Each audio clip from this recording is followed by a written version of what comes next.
The first thing to do when planning your Kilimanjaro climb is to pick your guide service. You cannot climb Kilimanjaro without a guide. There are some very expensive companies like Abercrombie & Kent, mid-range companies like Peak Planet and Ultimate Kilimanjaro, and some El Cheapos that I didn't bother to review.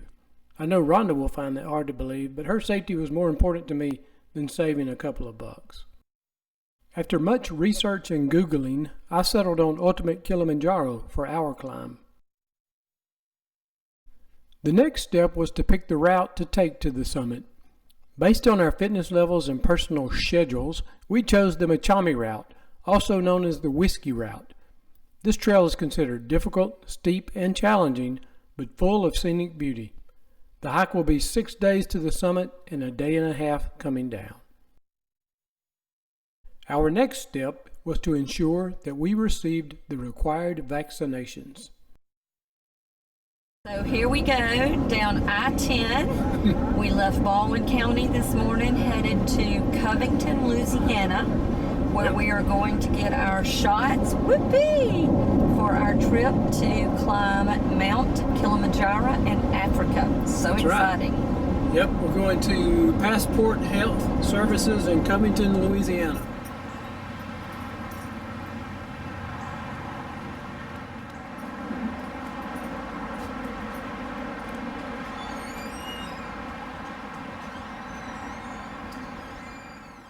The vaccinations we received yesterday were hepatitis A, hepatitis B, typhoid, and a small cocktail we had to drink for cholera. We also were given these tablets called Malarone for malaria. We take 2 days before we go, we take one every day while we're there, and we take one for 7 days after we get back. So it's a total of 20 tablets for both of us. And while we're on the subject of malaria, we were also given some of this insect repellent that we can spray on all our gear. Believe it or not, this stuff lasts up to 6 weeks after it's sprayed on your gear. So apparently it's some very good stuff. And then we also received this Ranger Ready that we can actually spray on our skin. So preventing it by making sure the mosquitoes don't bite us in the first place is the best way to go, but we had the Malarone as well. So while we were there, the subject of diarrhea came up. Apparently that's a big issue in these kind of regions that we're going to, that, I mean, you can get sick, eating the wrong thing or drinking bad water. So we were given, actually we were sold, this diarrhea kit that includes some of your common medications for diarrhea, like basically this is Imodium. But we were also given a Z-Pak antibiotic in case the Imodium is not enough. And then worst case is this kit called the Dire Rescue. There's a packet in here that you mix up inside this bottle, and it gives you all the electrolytes that you need. It gives you basically all the help you need to stop that diarrhea dead in its tracks.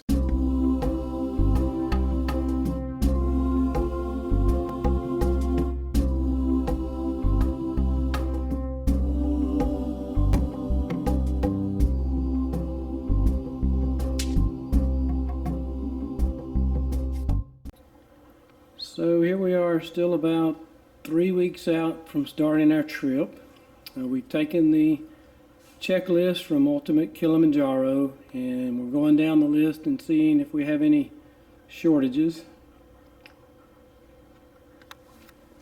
So basically we've taken everything out, put it here in the living room, and as we check it off, we're going to start putting it in our bigger duffel bags, which are the 70 to 90 liter duffel bags. This one will be a big hit. Okay, so for this trip we had to go out and buy some fairly expensive sleeping bags. These go down to 0 degrees, but we were told we needed to go down to like minus 25.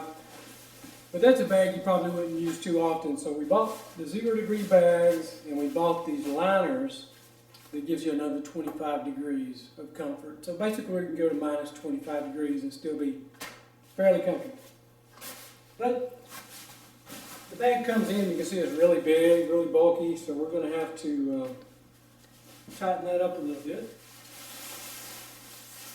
Really, really nice bag. Goose down money bag that is going to have to be compressed.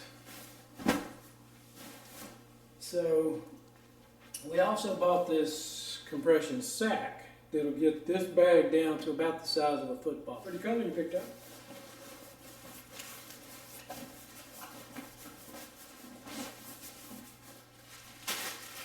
So using the compression sack, hopefully we can get down even smaller.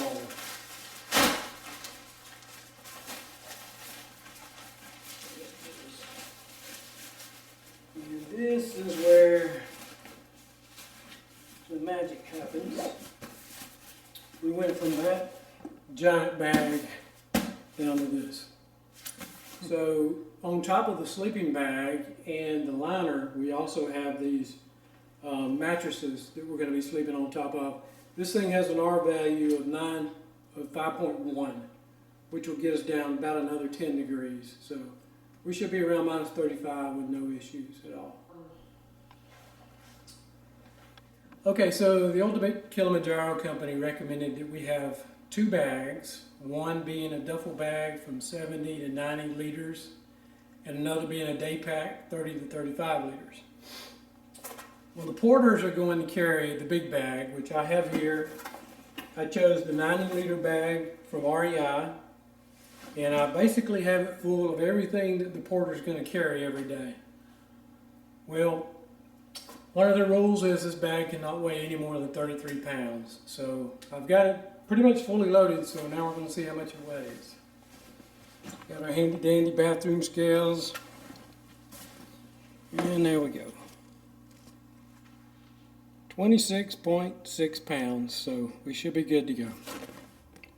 So here you can see some of the new technology that I invested in for this trip to Kilimanjaro. The first thing is a smaller camera. I bought a GoPro 7 along with this very neat mount, which includes a external mic and mic adapter.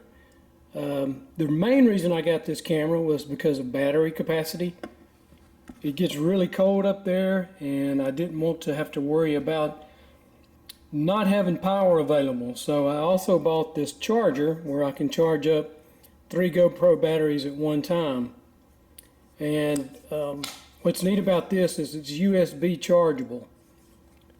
So in order to charge it on the mountain, I bought this external battery charger, which, as you can see, can be charged by solar, or it can be charged by USB-C or regular USB.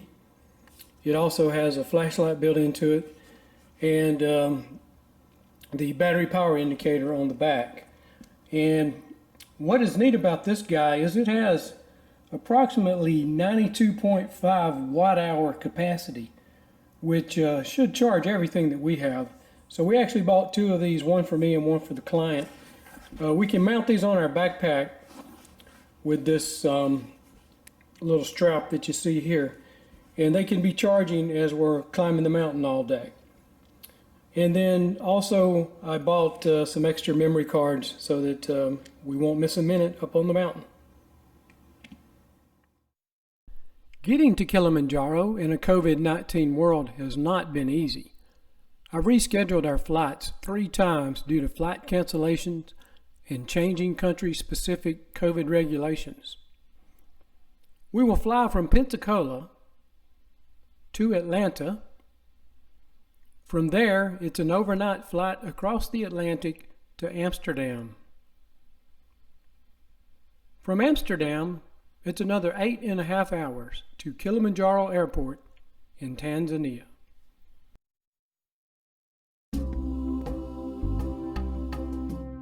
Stay tuned for part 2 of this video series as the client and I attempt to summit the highest freestanding mountain in the world.